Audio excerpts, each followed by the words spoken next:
तर दुसरीकडे एलईडीच्या मुद्द्यावरनं सत्ताधारी पक्षात सुरू असलेल्या राजकारणावरती काँग्रेसचे खासदार राजीव सातव यांनी टीका केली आहे। संजय राऊत यांनी पियुष गोयलवर जे आरोप केलेले आहेत त्यावर प्रतिक्रिया देण्यासाठी काँग्रेसचे खासदार राजीव सातव आपल्यासोबत आहेत। सातव साहेब, गंभीर आरोप संजय राऊत यांनी केलेले आहेत पियुष गोयल यांच्यावर, काँग्रेसची काय प्रतिक्रिया आहे? या संदर्भामध्ये पियुष गोयल हे भाजपाचे खजिनदार आहेत, त्याच्यामुळे त्यांचा जो एक कलमी कार्यक्रम आहे की भाजपाचा खजिना भरला पाहिजे आणि मग तो कुठलेही दिवे लावून तो भरला गेला पाहिजे, हा त्यांचा अजेंडा आहे।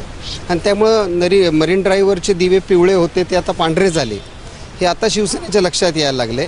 ज्यावेळेस भाजपाची आणि राष्ट्रवादीची मैत्री वाढलेली पाहिल्यावर शिवसेनेच्या हे लक्षात यायला लागलेलं आहे।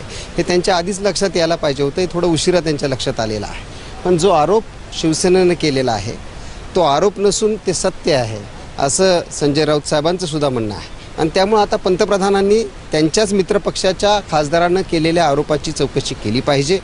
राज्यातल्या मुख्यमंत्र्यांनी सुद्धा अत्यंत कार्यक्षम असे मुख्यमंत्री आहेत आणि भ्रष्टाचाराच्या संदर्भात त्यांचा नेहमी त्यांनी आवाज उठवलेला आहे। त्यामुळे भ्रष्टाचाराचं जे प्रकरण बाहेर आलेलं आहे या संदर्भात येणाऱ्या काळामध्ये राज्य सरकारनं आणि केंद्र सरकारनं सुद्धा दोघांनी याची चौकशी केली पाहिजे। कारण असंही लिहिलं आहे की जर याची चौकशी झाली तर 2 मंत्र्यांच्या गाडीवरचे दिवे जातील आणि हे तर लोकायुक्तासाठी फिट केस आहे, अण्णा हजारेंसाठी उपोषणासाठी फिट आहे। विरोधी पक्ष म्हणून काँग्रेस काय स्टँड घेणार आहे या गंभीर आरोपावर? नाही, राऊत साहेबांनी सांगितलेलं आहे की आता ज्या पद्धतीनं भाजप शिवसेनेला काही लाल दिवे काही वाढवून देत नाही, त्याच्यामुळे आता भाजपाचे लाल दिवे कमी करणं हा शिवसेनेचा कदाचित अजेंडा असला पाहिजे।